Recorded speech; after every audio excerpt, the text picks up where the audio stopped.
Today on 90 Feet Away, we have X-Division I two-way player as well as professional baseball player and closer in the 2021 Olympic Games, Jonathan de Marte. Stay tuned.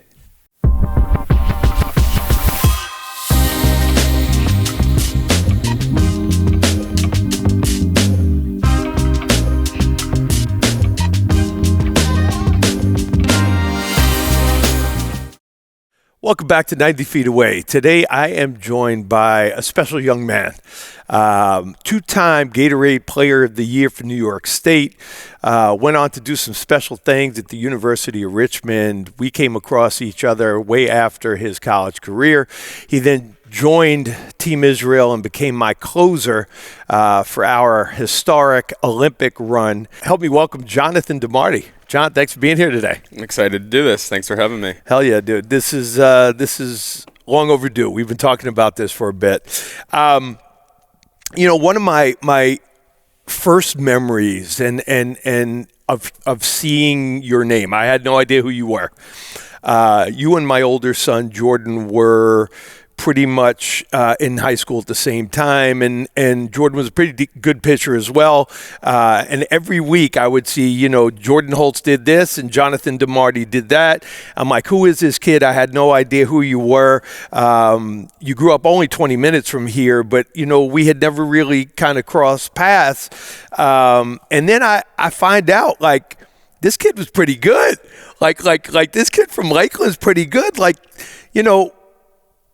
Two-time New York State Gatorade Player of the Year is legit. I mean, that's pretty impressive. Like, how early did this start for you? Like, when did you think, because I know you, like, you're not conceited and cocky, but so I want to hear from you. Like, when did you know you were a little bit different? Yeah, I was very fortunate when I was younger. I was one of the, bigger, stronger, more powerful kids, like always threw hard on the mound, had a lot of juice at the plate, hit a ton of home runs when you're in that 11, 12-year-old age range. And then things kind of fell off a little bit for like a year or two after that. The transition to the big field was difficult.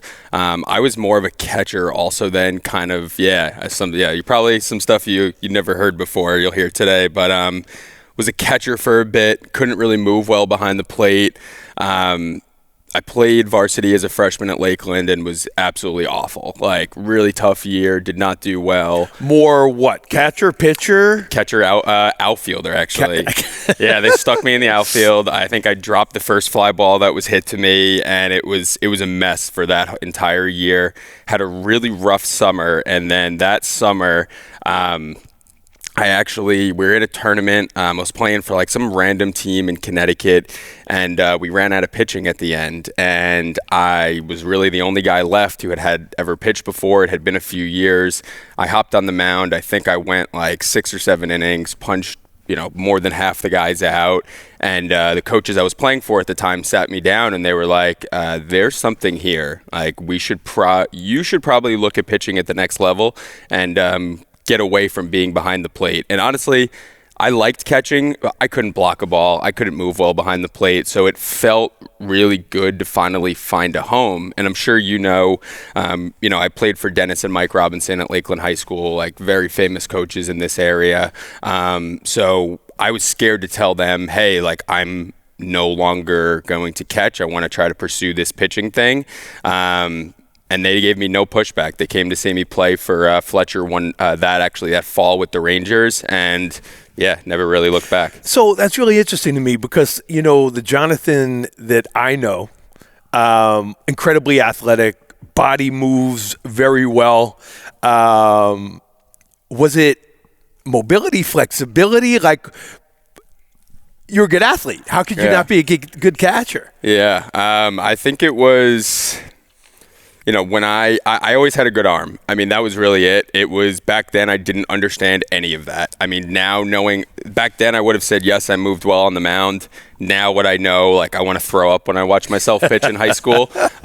So no, I think it was really, I had a good arm. I mean, like any kid growing up in that era, you're playing wiffle ball in the backyard, playing in your driveway with your brother every day. I would throw breaking balls, like had some really good stuff. I spun the ball really well back then. Again, had a really good arm, like threw hard so could blow fastballs by guys. And in 2009 to 2011, you have a plus breaking ball and you throw 90 plus, you're going to get a lot of guys out. So I think it was really more of just like the sheer strength and throwing ability side. Yeah, but something had to change with your athleticism as well because, correct me if I'm wrong, you went from a catcher outfielder to a pitcher shortstop.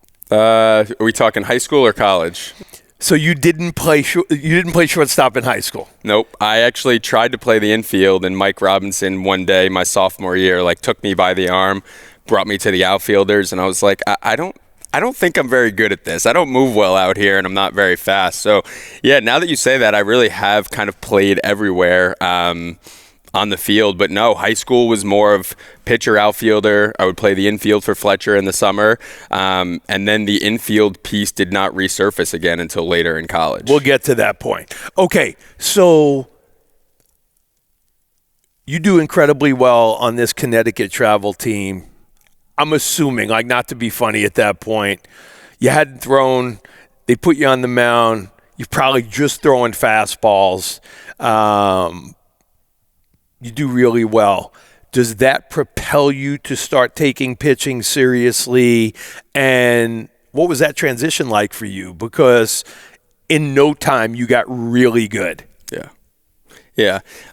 So that, the training and development off-season side that I'm obviously very passionate about now, that was really not much of a thing back then. So I had a few friends in high school. We'd go to the gym after school in the winter. I mean, we were lifting, no idea what we were doing, but I think for the first time it was more of establishing like a base level of strength. And that's really what helped. And for me, I'm talking basically my freshman summer at this point, after freshman year.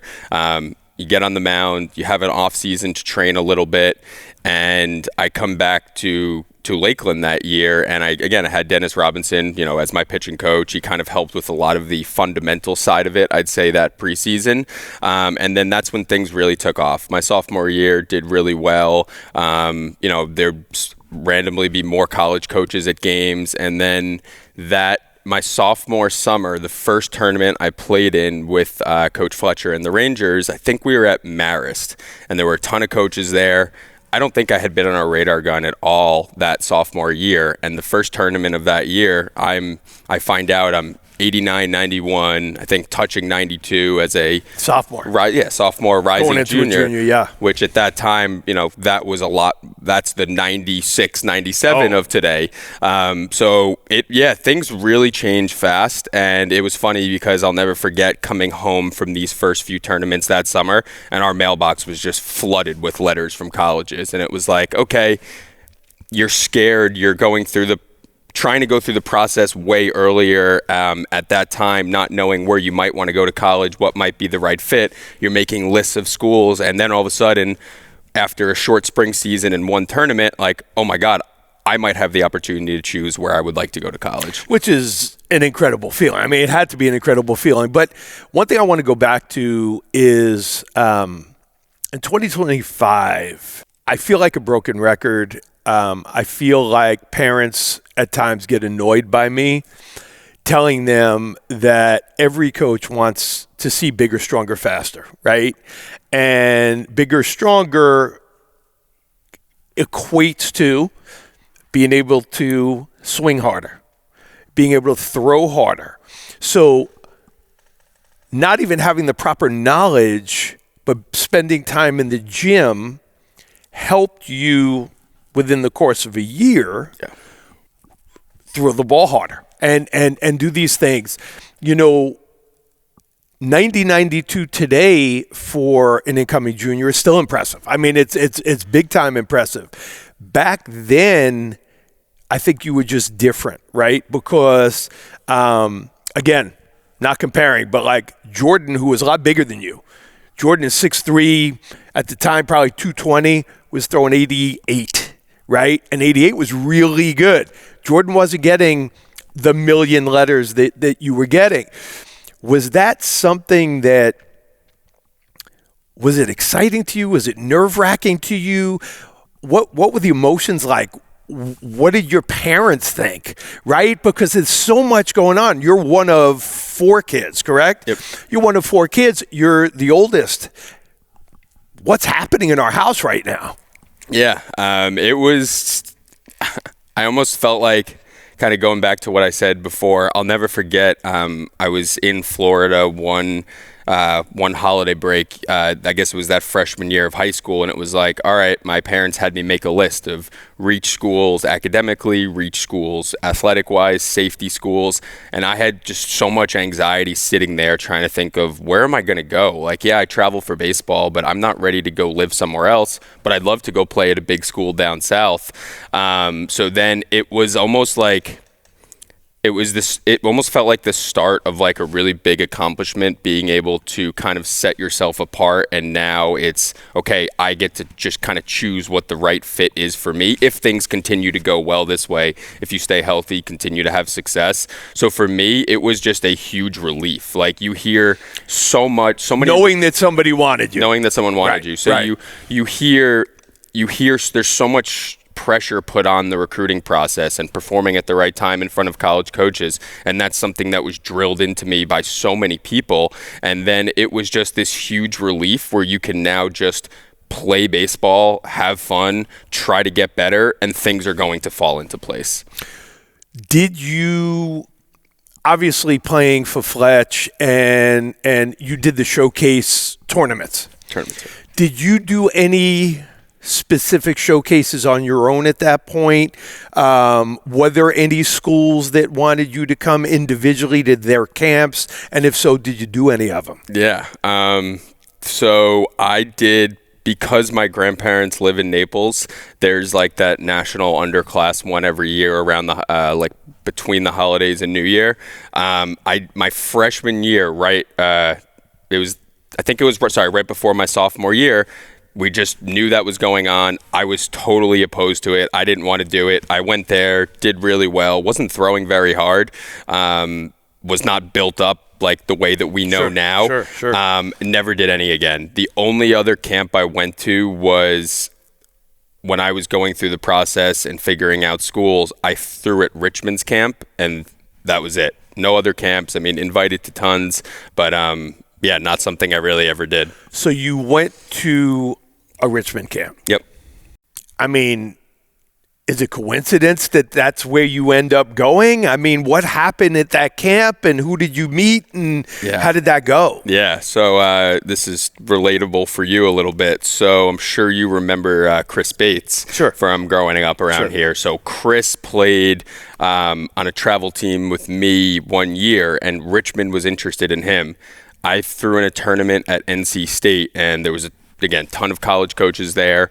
Richmond was one of the schools that was there. And the University of Richmond head coach somehow ran into, I think it was my dad, and they were talking in the stands. And I always idolized Chris growing up. He went to Regis, seemed so far ahead of all of our peers intellectually, and he was somebody that I just really looked up to. And I knew Chris was very interested in Richmond, and there was a good chance he was going there. So we happened to have an open weekend in our Rangers schedule, and that's just kind of how we landed on the Richmond camp. Richmond had already seen me throw a number of times before. Honestly, I probably didn't need to go there, but timing just really worked out. And if I did not go to that camp, might not have seen the campus, and that's one thing that I fell in love with right away. That's incredibly interesting. I want to go backwards for a second. So now, junior year, right? You're killing it. I mean, you're making people look pretty bad. What were your numbers like to become the New York State Gatorade Player of the Year as a junior? Oh God, that's I need to think back. I mean, I think I struck out probably, around 2 guys an inning. This is not something I would ever recommend to someone nowadays. I was, as I'm sure you've seen this side of me, not someone who ever wanted to be taken out of the game. I didn't care where my pitch count was. I just wanted to keep going and compete. I think I threw like 85 innings or so in the, short New York State high school season. Again, struck out a lot of guys, probably had like a low 1 ERA, hit a bunch of home runs. I think I hit 500 also at the plate, bunch of doubles, and we made it to the state finals, or state semifinals that year as well. So it was an all-encompassing great year for our team, but obviously for myself as well. What did that feel like? I mean, seriously, to be voted the best player in New York State. We don't start playing Little League like thinking about those things, right? We'll get into this later. It's like you don't wake up one day and go, I want to be an Olympian either, right? like how does this happen? What does it feel like for you as a junior? Yeah, I'll never forget this because the reaction should have been better. I remember Coach Den telling me that I was nominated, and we were probably in the sectional run or something. I know we were in the playoffs at that time, and I didn't care. Like, I think there was information he needed from me. I didn't give it to him. Like, I was just like, an award means nothing. We're in the middle of our season.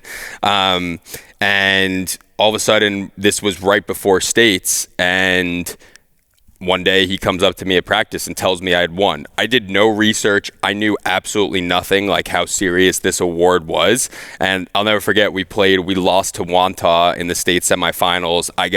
My back was kind of bothering me a little bit towards the end of the year, and I had to pull myself out of that game. But like all these crazy Long Island fans on the side had like Powerade signs and all this stuff, just like totally trying to mess with me. And yeah, my reaction was so even keel. I didn't know how important this honor was. All right, so that leads me to my next thing. Now is there pressure to be that good again? Right? Like I know you put pressure on yourself to be the best John every day, but once you win that as a junior, yeah, are you like, hold now, like, how do I keep this up for the next year? What's going through your mind? Or no, and you just kind of went back to just being John the baseball player? Yeah. So I'm very again, going back to the college process, I'm very lucky that things happened for me early. There was no pressure on me with that piece of it my junior, senior year. I committed fall of my junior year. So the high school season was just perform, develop, maybe play professional baseball. So for me, I think winning that award and having a great season and throwing well in front of scouts, the next thing for me was I want to play professional baseball. I don't want to go to college. I want to start playing professional baseball as soon as possible. You start hearing from a lot of scouts, getting all the basic questionnaires and that stuff.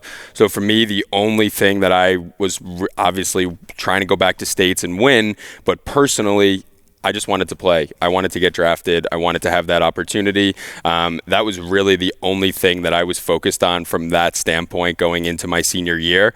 I had a really good senior year. I don't think the numbers were as good as what my junior year was, but I mean, it was still comparable. Yeah, still pretty good.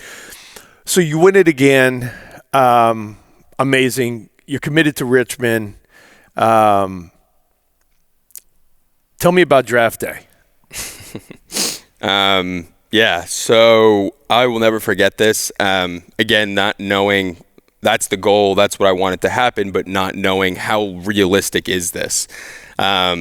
So I show up, we're playing against Yorktown High School, opening day, my senior year, and I show up to the field, you get there early, whatever, and then people are you know where Lakeland is, up on the hill? Sure. So I played there. Okay, there you go. So there's people coming with, their major league attire, whatever, up the hill at we would play night games at 4 o'clock, coming to watch my routine. I was getting calls in class during the day from scouts confirming that I was pitching. So I was like, oh my God, this is real. My velocity was not as good my senior year. Junior year, I'd gotten up to 94, 95. Senior year was more of upper 80s, low 90s, kind of lost my breaking ball, wasn't as consistent. Again, still did really well. Had a few outings in front of a lot of scouts that went well, and then I was pitching at Arlington our senior year, and there was a bunch of cross-checkers, scouting directors there. I got absolutely shelled. Gave up 3 home runs in the first inning, and I'll never forget this feeling being on the mound, watching every scout leave after the first few innings. So at that point, I was I shot myself in the foot. This is over. I started to do really well after that, like picked back up. A few more scouts would start coming. Velocity ticked back up a little bit. At that point, it wasn't the 20, 25 teams that I was speaking to. It was a handful of teams, and you'll appreciate this. I don't remember who we were playing, and all of a sudden I hear whispers like, Tommy John's here, like Tommy John's at the game. I'm like, oh, that's cool. Why? Like, and the whispers in the dugout were like, why is he here? And they're like, he's here for you. So Tommy John was a liaison for an agency somewhere in Jersey or something like that. And he basically came because they wanted to represent me and wanted to see me play. And kind of, they came to my house a few days later. Him and his agent educated me on the process and everything, kind of gave their recommendations. Fast forward to draft day, there's a few teams that I was still speaking to. I had gotten a few calls asking if I would go for this in this round. So I'm very optimistic. I still want this to happen. I had long talks with my parents, like what's going to happen if you actually get drafted. This could be a once in a lifetime opportunity. I get no calls.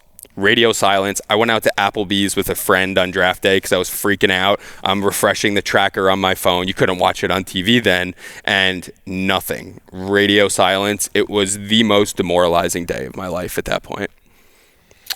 I'm sorry that happened. No, I'm sorry that happened. But you fast forward later, and a lot of what happens from here on in has created who you are today, and why we love you, and from there, right? And what we talk to a lot of kids about is, and the reason we started this podcast was to help kids overcome adversity, right? There is nothing worse than getting hit in the stomach with a baseball bat, right? Like having all the air taken out of you.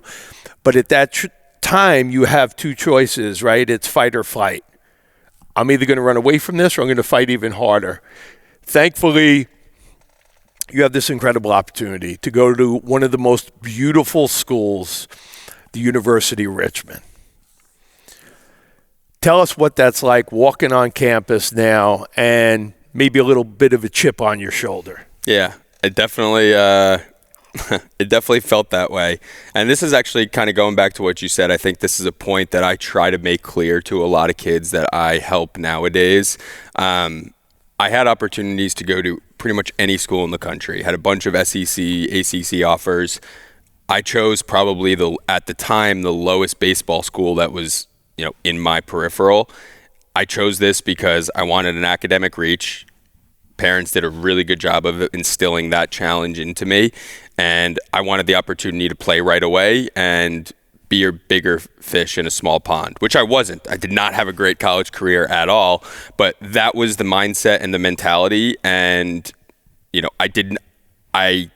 through those around me, I did not let the LSU making you an offer get to my head, and I chose a school where I could see myself if I was not playing baseball. So I was so excited to go to Richmond. I mean, my class had a bunch of kids from down south, so a bit of a culture shock, big change, much different private school than going to Lakeland High School.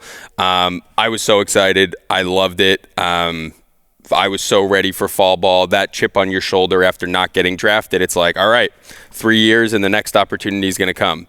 And this is, again, something you don't know, but I threw, I think, 2 or 3 times my freshman fall. Third outing, elbow starts bothering me. Okay, don't know what this is. Shut down. They tell me I have tricep tendonitis. I shut down for the rest of the fall. They tell me I'm going to be our Friday starter as a freshman. Great. I'm going to do what I can to be ready for the spring. As soon as I try to throw over the holiday break, getting ready for the spring season, elbow pain again. The day that I was named preseason Atlantic 10 Rookie of the Year, I found out I needed elbow surgery. So it was just, again, kind of like you said, another one of those gut punches. Was it Tommy John? No, I had a stress fracture in my olecranon, which is basically your funny bone. So how did that happen? Was it torque, that you put on? I mean, a lot of these injuries for me, I'm not, a disclaimer here, I am not a doctor. I am not pretending to be a doctor. But for me, our bodies are throwing a lot harder than we were years ago. and muscles grow, and tendons don't, and bones don't. And we're putting a lot more stress and pressure on soft tissue and bone, being able to create more force and torque and stuff like that. So you end up having this surgery. You shut down the whole fall, the whole freshman season. Yep. So you redshirt, redshirt freshman. You come back as a sophomore. The arm ready to go? Yes. Yes, definitely ready. I threw that fall. I feel like I can't even remember because there were so many. I think I had some little injury hiccup. I don't remember, but I think I threw most of that sophomore fall. Again, came back ready to go, chip on your shoulder, redshirt freshman, so you get another chance here. And yeah, I mean, I don't know if you know this, I was a Friday starter and my first start in college was against Bucknell at Richmond. And that's where Jordan went, right? Yeah. Yes. So I threw a few Fridays in a row, start to have elbow pain in a different area. I'm like, oh my God, this can't be happening again. I try to throw to get ready for my next start, and I'm like, I can't pitch. Like, something is wrong. So my sophomore year, I missed a good chunk of the middle of the season with a flexor tendon strain, and then came back at the end of the year and finished that year out. At what point, and how does the conversation go with your coach at Richmond? Oh, by the way, I can hit, and I can play the field a little bit.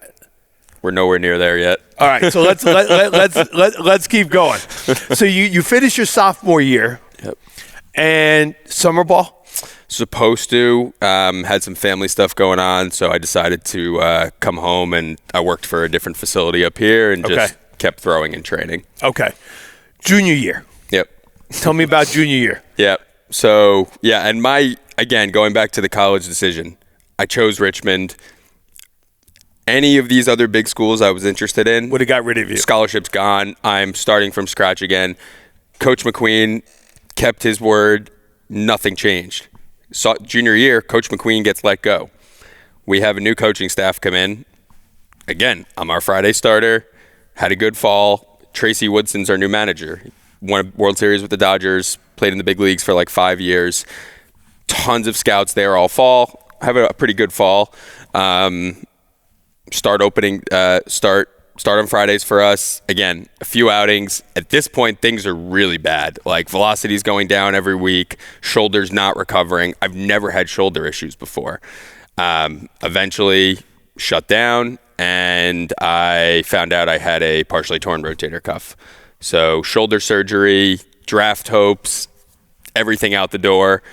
At this point, the goal is I just want to play baseball. Like, I think I've thrown 35-ish innings in 3 years of college at this point, and I'm obviously out most likely my senior year at this point as well.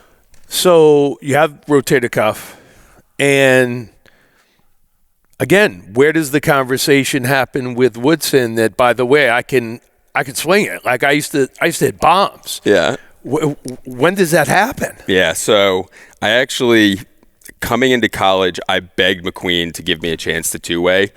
He let me hit my freshman fall. I did pretty well, but they were like, you're our Friday starter. Bat's going away. Same deal sophomore fall, and then they were like, no, this is never happening again. So at this point, I just want to play. I don't care how. I just want to get on the field. So Woodson and the new staff, I'm supposed to be our Friday starter. I throw a few innings junior year. I'm out my whole senior year. I'm trying to rehab my senior year to come back and pitch in the tournament. I'm throwing live coming back from shoulder surgery. Not great, but, serviceable. Elbow pain again. I have another elbow surgery my senior year summer. They put a screw back in my elbow. It was actually like an experimental surgery, and it ended up working out. The first time I had this surgery, I had to have the screw removed. It was giving me a lot of pain. So they do an experimental surgery, put a smaller screw in my elbow, and still there today. No elbow issues, never looked back. So I'm trying to figure out, what do I want to do? I don't want to pitch in college. Like, this has been a nightmare. I want to get on the field. Like you said, I could swing it. I'm confident in myself. no shade to Coach Woodson and Coach Tyner, but I go in their office after my senior year and they laughed in my face when I asked them to hit. And they tell this story, like they literally laughed in my face and was like, you think you can hit at the Division I level? Like, yeah, right. Like you can go transfer wherever you want. So this senior year, I'm accepted into our Human Resources graduate school like program at Richmond. I'm doing an HR internship on campus. I'm lifting at 6 a.m. every day. After work, I'm doing PT. I'm getting my throwing in. I'm hitting on. They said you can use the facilities, hit, do whatever you want in the summer, and then I'm requesting to. Transfer is different then than it is now. I'm requesting to transfer to every school up and down the East Coast. Getting some interest, but the getting in academically, it was just transferring out of Richmond was kind of weird. I have some opportunities, and now I start requesting schools in the A10, and they're like, "Oh no, you're not going in conference." And then they start the coach's office. They could kind of see the field from where they were, and then they see me hitting. They saw me working with some of the incoming freshmen, and they're like, "Oh crap! Like he can actually swing." So long story short, I actually verbally commit to Longwood University. And then they were willing to give me a chance to two-way. One of their coaches had seen me hit a lot in high school. I verbally commit to Longwood. And then they're like, oh no, you need to take your GRE like tomorrow or we can't accept you. No prep. I just show up for the test. I bomb it. And like I'm a good student. I have good grades. No preparation. I bomb it. And I'm like, oh my God, I'm back to square one. I have nowhere to go. I get a call from Tracy one day. He's like, oh, we work things out. We have an extra roster spot. You can come back and try to play the field. You need to promise me you're going to try to pitch again. I'm like, done deal. I don't want to leave here. I want to play. So, yeah, that's kind of how that side started. So you end up playing third base? Third base, yeah. Third and first. So you weren't good enough to play third base at Lakeland High School, right? You were made an outfielder from a slow ass catcher to an outfielder. Now you're a Division I third baseman. Yep. Okay, so Tracy gives you a shot. You hit just under 300. That's not a bad year. No, it wasn't bad. Any bombs? Did you hit bombs? So my fifth year, I only had like maybe 90, 100 at bats. I don't think I hit any bombs. I hit a few in the fall. I don't think I hit any in season, but my sixth year, so that last year of grad school, I played every inning of every game. I think I hit a ton of bombs in the fall. I struggled catching up to velocity at that level, so it did not translate as well as I would have liked. I think I hit 5 or 6 bombs, a bunch of doubles my last year. Did you pitch at all your last year? Yeah, so... was it like Little League time? Like where they were bringing you in from third base? I would literally warm up at third base and like throw to the guy playing catch with the left fielder at times. Oh my God! Or I'd sprint down with like my wrist tape on to the bullpen and like get a few throws in like with one batting glove on and then run to the on deck circle. But no, once I started to pitch more and more towards the end of the season and built up innings wise, I DH'd and played more first, which was really helpful. But no, so my fifth year playing the field, I did not want to pitch. Like, I was like, I still don't know if I want to do this. But you promised Tracy you would try. I promised Tracy I would try. And I'm in inter squads in the fall. Like, I'm throwing, like, missiles across the infield. And all my friends are just, like, ripping on me from the dugout. Like, put him on the mound. Like, just talking smack to me for being too scared to do it. That fifth year, we get knocked out of the playoffs. Like, before, we had, like, a random bye weekend, the last weekend of the year at Elon. So we're eliminated at this point, and they're like, we want to see you pitch. You've thrown some random bullpens at practice. Like, do you want to do it? I'm like, yeah, like, absolutely, let's try it. So I step on the mound against Elon the last game of the year, and I think I'm like 90, 93. I punched a guy out, I walked a guy, and I gave up. Might have been a double or a bomb, and then Tracy pulls me out, and like everyone in our dugout's like cheering, and the Elon guys are like, that was awful, like what the hell, why are they cheering for this kid? But it was my first time getting back on the mound, so it was a big confidence boost for me. I threw a little bit in summer ball that year, and then that sixth year Tracy was like, hey, can you throw on scout day in the fall? Like, let's give this a shot. And then it went really well and just kind of built up from there.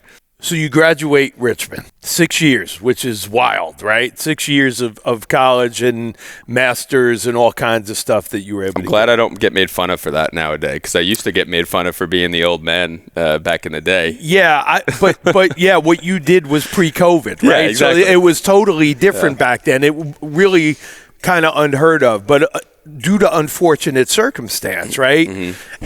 And as you said, thankfully Richmond was behind you the whole way. But you're not happy. Like you're not satisfied with your baseball journey yet, right? You think you still got more in the tank. Mm-hmm. But you're not getting signed out of college because of the arm injuries, and you weren't that Friday night guy your last couple of years. What made you do the Indy ball run? Like, after 6 years of school, the most supportive family, how did they feel about that? I had all the support in the world. Like, I'm very fortunate for that. I will never forget, knew nothing about Indy ball. I watched some documentary when I was younger, and when the Boulders started, I was home in the summer recovering from shoulder surgery. My mom and I went to a Boulders game, and there was like a 50-year-old guy throwing knuckleballs for the Boulders. Wow. And I was like, what is this? Next guy comes in, he's like 95, 97 out of the pen. I'm like, and I'm doing research. I'm like, oh my God, these guys are legit. Like, they all played affiliate ball. I didn't know anything about it. So that 6th year, velocity had ticked up. I had developed like a really good plus changeup. And Tracy's making calls for me. There's tons of scouts and this is the first time I've ever thrown out of the bullpen. I was our closer. There's a lot of guys coming to see me, and I threw for a bunch of scouts after that season as well. I'm banking on a free agent opportunity. I know it's very unlikely with my injury history, but the numbers I put up and the way I was throwing, maybe it was possible if I was healthier. So I was like, I'm not done. Like, there's no way. I'm the best I've ever been on the mound right now. Like, I'm going to give something else a try for a few years. One of my good friends and one of our assistant coaches had a few relationships, and some scouts made calls for me. And they were really good friends with the manager of the normal Corn Belters in the Frontier League. So after throwing for teams, as soon as the draft ended, I'm like, all right, I need to figure out what's next. So I was either going to go to St. Paul, back when they were in the American Association, or normal in the Frontier League, and that's where it started. So again, you do pretty well. Yep. Right? And the Corn Belters lead to your next opportunity, which is? Next opportunity. So I went Corn Belters 1 year. Do you want me to share this story, or you? Which part? Well, Israel baseball. I mean, that I'll share the beginnings of. I get a call from a guy named Nate Moberg, who is the recruiting coordinator, assistant coach at University of Richmond. He goes, "Hey, Holtzy, we got this guy. He's from your area. He's Jewish, and I think he'd be really good for the team." And I go, "Okay, who is it?" And he tells me your name, and I honestly, I almost fall off my chair because, like anything else, you assume, right? De Marte, kid's Italian. Well, it just so happens that, yeah, you are, but you're also Jewish, and you were raised Jewish. And so Mully introduces us. Mm-hmm. Again, not from like a man crush type thing, but I had followed you, right? Like I knew mm-hmm. who you were. And like I said, we lived 20 minutes away. I didn't have a whole lot of background on the injury stuff back then, but you fit the perfect role that you were given on Team Israel, right? Like, I felt like you would have done anything. But a one-inning guy to go out there and give everything he had every time he went on the mound was who you were for us. There were times you went 2 innings. There were times, I think I asked you to maybe even go like 2 2/3, but you weren't 100%. Like, physically, you weren't right, but there was nobody else that I would have given the baseball to in a big spot, period, on the team.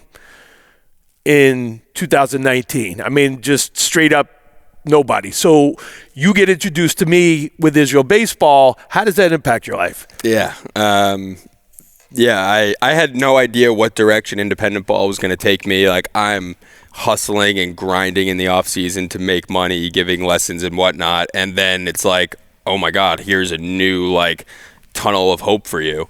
So it's funny, if I'll share this from my perspective. Billy Horn asked me, he was my manager in Normal, and he's like, does anyone want to play winter ball? I'm like, I want to play for Team Israel. He's like, do you really? Like, I'm boys with Gabe Kapler. I will happily make a call for you. Somehow that made its way to Mulberg. I get a call the next morning. I'll never forget where I was, from you. And you're like, is this Jonathan de Marte? I'm like, yes. Like, who is this? And you introduce yourself. You're like, I had no idea you were Jewish. Like, are you healthy? And I was like, yeah. He's like, well, I'd love to have you. This is what the process entails. And I was like, I love this guy from the start. This was the best cold call I've ever gotten. That's how it started for me. But the Israel baseball opportunity was just like this new sign of hope for me in my baseball career. I knew what had happened in the World Baseball Classic, and when I showed up on that, so this is after 2 years of Indy ball, I actually got to finish out that second year in the Atlantic League a little bit. We go on that trip to get our citizenship, and I'm the only guy there. Myself and one other were the only guys on that trip who had not played affiliate ball. And I'm like, okay, like, I'm with a group of people that I want to be around, and they've all done what I would love to do. Like, this is amazing. These are the type of people I want to be around. And that was just kind of the start of everything. I don't want this to be about the Olympics, because it's just a small part of your journey. What I'm going to tell the audience is that up a run in the last inning, there's no one ever that I would have rather have given the ball to. You were probably, in 2019, you were probably 94 to 96 with, tight slider, again, changeup working. Probably my greatest memory of you. There are two. One was closing out against Russia in Bulgaria. But what was bigger than that was tied with Germany. And they, I think their leadoff hitter singled, and our right fielder tried to do too much. And the ball got under his glove, and it ended up being a triple with nobody out. Yep. Winning run on third, nobody out, winning run on third. And you just did what you did. I think it was kind of like, pop-up strikeout, ground ball, and we're out of it, and then we come back to win it in the next half inning. I talk about this all the time because I will not name. There are other guys that would never want the ball in that position, ever. That's something I can't teach. That's something nobody can teach. Danny Valencia wanted to be in the batter's box in that same situation, but other guys didn't want that. To me, the belief that you had in yourself always turned me up. I mean, always truly just got me unbelievably amped. Anyway, beyond the Olympics. So we have a great run. We make the Olympics. I tell you when we first call, if we win this, we have a chance to be Olympians. We end up being Olympians together. We share that experience. We go through the Olympics. John, finally, the dream happens. You get a professional contract from the Chicago Cubs. The Chicago Cubs are going to take a shot on you, knowing everything that they know with all the injuries. And then COVID screws that up. And you never even got to throw I don't even think you had a catch in a Cubs uniform. You're not feeling right again, and you get released.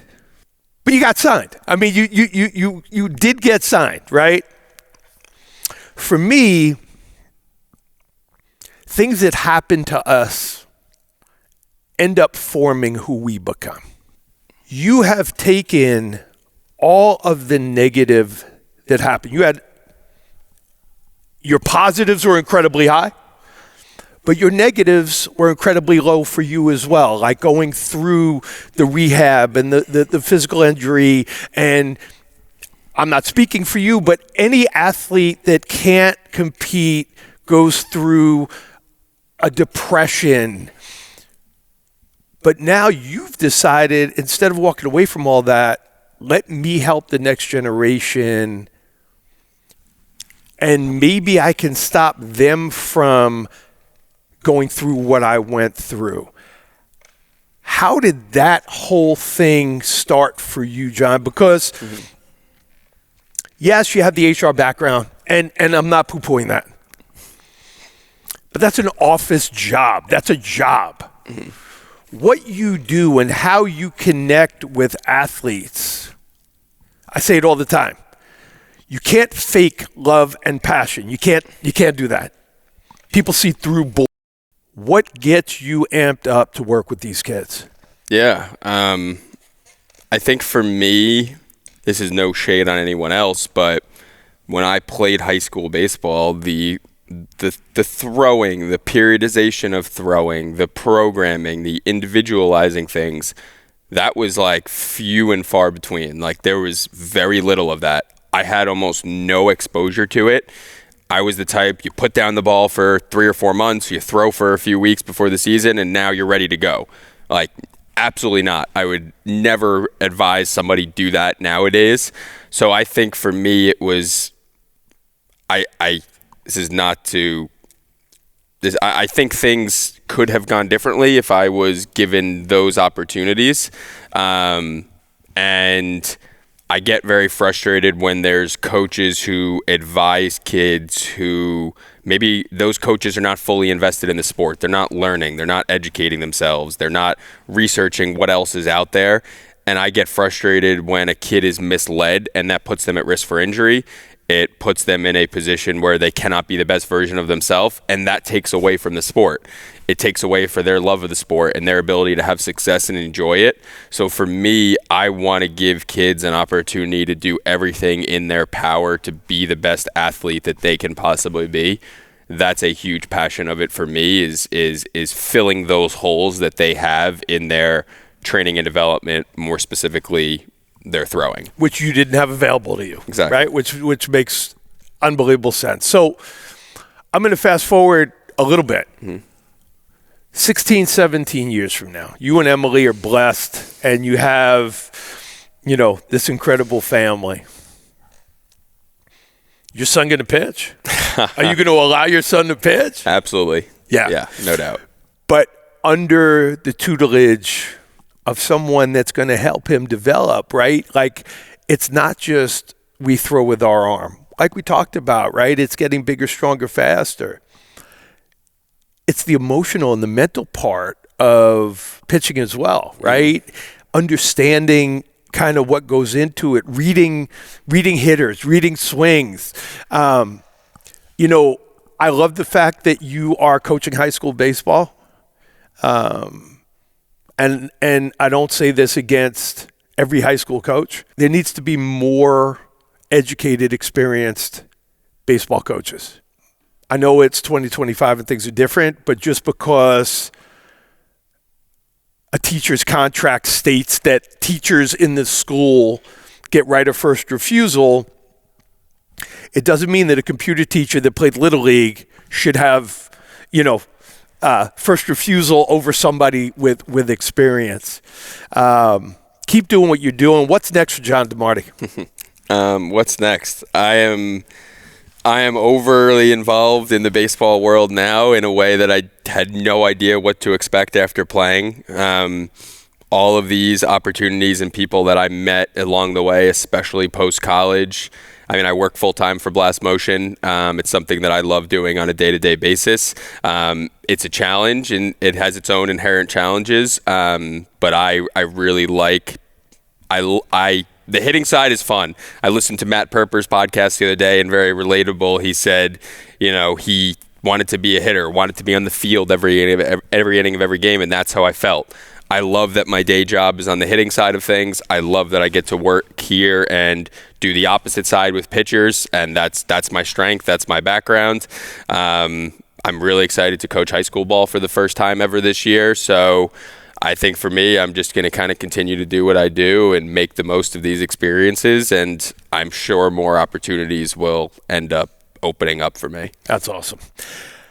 I'm thankful for you. I'm thankful for our time today, but I'm really, truly thankful that Nate Moberg put you in my life, that 6 years ago or so. It just kind of like you feel like there are certain people that were just kind of meant to be. Yep. And like I said, following you from high school, I look forward to whatever you do next. Thank you for being with us today, and thanks for sharing your story. Absolutely. Thanks for having me. Yeah, man. This was great. Thanks for being here with us. Until next time, have a great day. We'll see you next time on 90 Feet Away.